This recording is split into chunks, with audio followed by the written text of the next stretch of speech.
ಒಬ್ಬರಲ್ಲ ಇಬ್ಬರಲ್ಲ ಮೂವರು ಯುವತಿಯರ ಕೈ ಹಿಡಿದ ವರ. ಉತ್ತರ ಪ್ರದೇಶದಲ್ಲಿ ಅಪರೂಪದ ವಿವಾಹ ಈಗ ಆಗಿರುವಂಥದ್ದು. ಒಬ್ಬರಲ್ಲ ಇಬ್ಬರಲ್ಲ ಮೂವರು ಯುವತಿಯರ ಕೈ ಹಿಡಿದ ವರ. ಉತ್ತರ ಪ್ರದೇಶದಲ್ಲಿ ಅಪರೂಪದ ವಿವಾಹ ಈಗ ಆಗಿರುವಂಥದ್ದು. ಮೂವರು ಸಹೋದರಿಯರು ಒಬ್ಬನಿಗೆ ಮನಸ್ಸು ಕೊಟ್ಟಿದ್ದೇಕೆ ಅನ್ನುವಂಥ ಪ್ರಶ್ನೆ ಇದೆ. ಮೂವರು ಒಬ್ಬನನ್ನೇ ವರಿಸಿದ ಸ್ಟೋರಿ ಕೇಳಲು ಬಲು ರೋಚಕ. ನೋಡಿ, ಒಂದು ಮದುವೆ ಆದ್ರೇನೆ ಸಾಕು ಅಂತಿದ್ದಾರೆ ಯುವಕರು. ಅದರಲ್ಲಿ ಈಗ ಒಬ್ಬರಲ್ಲ ಇಬ್ಬರಲ್ಲ ಮೂವರು ಯುವತಿಯರನ್ನ ಕೈ ಹಿಡಿದಿದ್ದಾರೆ. ಉತ್ತರ ಪ್ರದೇಶದಲ್ಲಿ ಈ ಒಂದು ಅಪರೂಪದ ವಿವಾಹ ಆಗಿರುವಂಥದ್ದು. ಮೂವರು ಸಹೋದರಿಯರು ಕೂಡ ಒಬ್ಬನಿಗೆ ಈಗ ಮನಸ್ಸನ್ನ ಕೊಟ್ಟಿದ್ಯಾಕೆ ಅನ್ನುವಂಥ ಪ್ರಶ್ನೆ ಇದೆ. ಈ ಮೂವರು ಒಬ್ಬನನ್ನೇ ಮದುವೆ ಆಗಿದ್ಯಾಕೆ ಅನ್ನುವಂತಹ ಸ್ಟೋರಿ ಇದೆಯಲ್ಲ, ಕೇಳೋದಕ್ಕೆ ಬಲು ರೋಚಕ ಆಗಿರುವಂಥದ್ದು. ಒಬ್ಬರಲ್ಲ ಇಬ್ಬರಲ್ಲ ಮೂವರು ಯುವತಿಯರು ವರನ ಕೈ ಹಿಡಿದಿರುವಂಥದ್ದು. ಉತ್ತರ ಪ್ರದೇಶದಲ್ಲಿ ಈ ಒಂದು ಅಪರೂಪದ ವಿವಾಹ ಆಗಿದೆ. ಮೂವರು ಸಹೋದರಿಯರು ಕೂಡ ಒಬ್ಬನಿಗೆ ಈಗ ಮನಸ್ಸನ್ನ ಕೊಟ್ಟಿದ್ದಾರೆ. ಮೂವರು ಕೂಡ ಒಬ್ಬನನ್ನೇ ವರಿಸಿದ ಸ್ಟೋರಿ ಕೇಳೋದಕ್ಕೆ ಬಲು ರೋಚಕ ಆಗಿದೆ. ಯಾಕೆ ಒಬ್ಬನನ್ನೇ ಮದುವೆ ಆದ್ರೂ ಕಾರಣ ಅಂತೂ ಇದ್ದೇ ಇದೆ. ಒಬ್ಬರಲ್ಲ ಇಬ್ಬರಲ್ಲ ನೋಡಿ, ಮೂವರು ಒಂದೇ ಹುಡುಗನನ್ನು ಮದುವೆ ಆಗಿರುವಂಥದ್ದು. ಉತ್ತರ ಪ್ರದೇಶದಲ್ಲಿ ಈ ಒಂದು ವಿವಾಹ ನಡೆದಿದೆ. ಮೂವರು ಸಹೋದರಿಯರು ಕೂಡ ಒಬ್ಬನಿಗೆ ಮನಸ್ಸನ್ನ ಕೊಟ್ಟಿದ್ದಾರೆ. ಯಾಕೆ ಈ ಒಂದು ಒಬ್ಬನಿಗೆ ಮನಸ್ಸು ಕೊಟ್ಟರು, ಮೂವರು ಕೂಡ ಒಬ್ಬನನ್ನೇ ಮದುವೆಯಾಗಿದ್ದು ಯಾಕೆ ಅನ್ನುವಂಥ ಸ್ಟೋರಿ ಇದೆಯಲ್ಲ, ಕೇಳೋದಕ್ಕೆ ಬಲು ರೋಚಕ. ಒಬ್ರಲ್ಲ ಇಬ್ರಲ್ಲ ಮೂವರು ಯುವತಿಯರು ಒಂದೇ ಹುಡುಗನ ಕೈ ಹಿಡಿದಿರುವಂಥದ್ದು. ಉತ್ತರ ಪ್ರದೇಶದಲ್ಲಿ ಅಪರೂಪದ ವಿವಾಹ ಈಗ ಆಗಿದೆ. ಮೂವರು ಸಹೋದರಿಯರು ಒಬ್ಬನಿಗೆ ಮನಸ್ಸನ್ನ ಕೊಟ್ಟಿದ್ಯಾಕೆ ಅನ್ನುವಂತಹ ಪ್ರಶ್ನೆ.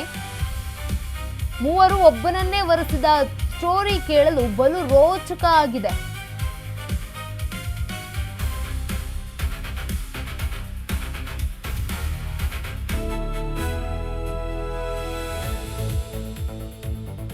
ಉತ್ತರ ಪ್ರದೇಶದಲ್ಲಿ ಅಪರೂಪದ ವಿವಾಹ. ಮೂವರು ಸಹೋದರಿಯರು ಕೂಡ ಒಬ್ಬನನ್ನೇ ಮದುವೆ ಆಗಿದ್ದಾರೆ. ಉತ್ತರ ಪ್ರದೇಶದಲ್ಲಿ ಈ ಒಂದು ಘಟನೆ ನಡೆದಿರುವಂಥದ್ದು. ಯಾಕೆ ಅವರು ಈ ಒಬ್ಬನ ಯುವಕನನ್ನೇ ಮದುವೆ ಆದ್ರು, ಈ ಕಾರಣ ಏನು ಅನ್ನುವಂಥದ್ದು ಇದ್ದೇ ಇರುತ್ತೆ.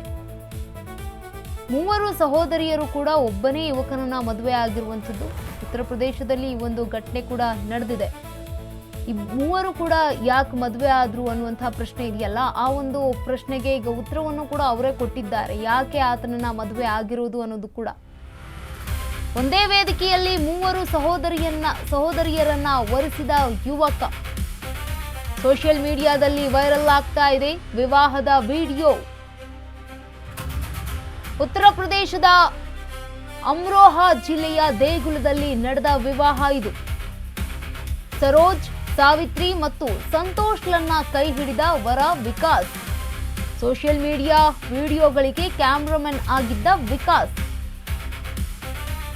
ನಾವು ಮೂವರು ಬಾಲ್ಯದಿಂದಲೇ ಒಂದೇ ಮನೆಯಲ್ಲಿಯೇ ಬೆಳೆದಿದ್ದೇವೆ. ಮದುವೆ ನಂತರ ಬೇರೆಯಾಗಲು ಕೂಡ ಇಷ್ಟ ಇರಲಿಲ್ಲ ಅಕ್ಕ ತಂಗಿಯರಿಗೆ. ಇದೇ ಕಾರಣಕ್ಕೆ ಒಟ್ಟಾಗಿ ವಿಕಾಸ್ನನ್ನ ಮದುವೆಯಾಗಲು ನಿರ್ಧಾರವನ್ನ ಮಾಡಿದ್ದೇವೆ. ತ್ರೇತಾಯುಗದಲ್ಲಿ ದಶರಥ ಮಹಾರಾಜ ಮೂವರನ್ನ ಮದುವೆ ಆಗಿದ್ರು. ಅದೇ ರೀತಿ ಈಗ ನಾವು ಕೂಡ ಮೂವರು ಮದುವೆ ಆಗಿದ್ದೇವೆ. ಹಾಗಿದ್ರೆ ನಮ್ಮ ಮದುವೆ ತಪ್ಪಾಗೋದು ಯಾಕೆ ಅಂತ ಟ್ರೋಲರ್ಸ್ಗೆ ಈಗ ಟಕ್ಕರನ್ನ ಕೊಟ್ಟಿರುವಂಥದ್ದು. 1955ರ ಹಿಂದೂ ವಿವಾಹ ಕಾಯ್ದೆ ಪ್ರಕಾರ ಬಹುಪತ್ನಿತ್ವಕ್ಕೆ ಅವಕಾಶ ಇಲ್ಲ. ಇವ್ರು ಹೇಗೆ ಮದುವೆ ಆದ್ರು ಅನ್ನುವಂಥದ್ದು ಸಾರ್ವಜನಿಕರು ಹಾಗೂ ಕಾನೂನು ವಲಯದಲ್ಲಿ ವ್ಯಾಪಕ ಚರ್ಚೆಗೆ ಈಗ ಗ್ರಾಹಸ ಆಗಿದೆ. ಇದು ಕಾನೂನು ಬಾಹಿರ ಅಂತ ಸಾರ್ವಜನಿಕವಾಗಿ ವ್ಯಾಪಕ ಚರ್ಚೆ ಕೂಡ ಆಗ್ತಾ ಇದೆ. ಒಂದೇ ವೇದಿಕೆಯಲ್ಲಿ ಮೂವರು ಸಹೋದರಿಯರನ್ನ ವರಿಸಿದ ಯುವಕ. ಸೋಷಿಯಲ್ ಮೀಡಿಯಾದಲ್ಲಿ ಫುಲ್ ವೈರಲ್ ಆಗ್ತಾ ಇತ್ತು ವಿವಾಹದ ವಿಡಿಯೋ. ಈ ಒಂದು ಉತ್ತರ ಪ್ರದೇಶದ ಅಮ್ರೋಹಾ ಜಿಲ್ಲೆಯ ದೇಗುಲದಲ್ಲಿ ಈ ಮೂವರು ಕೂಡ ಮದುವೆಯನ್ನ ಆಗಿದ್ರು. ಮೂವರು ಯುವತಿಯರನ್ನ ಮದುವೆ ಆಗಿದ್ದು ಸರೋಜ್, ಸಾವಿತ್ರಿ ಹಾಗೂ ಸಂತೋಷ್ಲನ್ನ ಕೈ ಹಿಡಿದಿದ್ದಂತಹ ವರ ವಿಕಾಸ್. ಸೋಷಿಯಲ್ ಮೀಡಿಯಾ ವಿಡಿಯೋಗಳಿಗೆ ಕ್ಯಾಮ್ರಾಮನ್ ಆಗಿದ್ರಂತೆ ವಿಕಾಸ್. ಆ ಮೂವರು ಯುವತಿಯರನ್ನ ಮದುವೆ ಆಗಿರುವಂಥದ್ದು. ನಾವು ಮೂವರು ಕೂಡ ಬಾಲ್ಯದಿಂದಲೂ ಒಂದೇ ಮನೆಯಲ್ಲಿ ಬೆಳೆದಿರುವಂಥದ್ದು. ಮದುವೆ ಆದ ನಂತರ ಬೇರೆ ಆಗೋದಕ್ಕೆ ನಮ್ಗೆ ಇಷ್ಟ ಇರಲಿಲ್ಲ ಅಂತ ಕೂಡ ಅವ್ರು ಹೇಳಿದ್ದಾರೆ.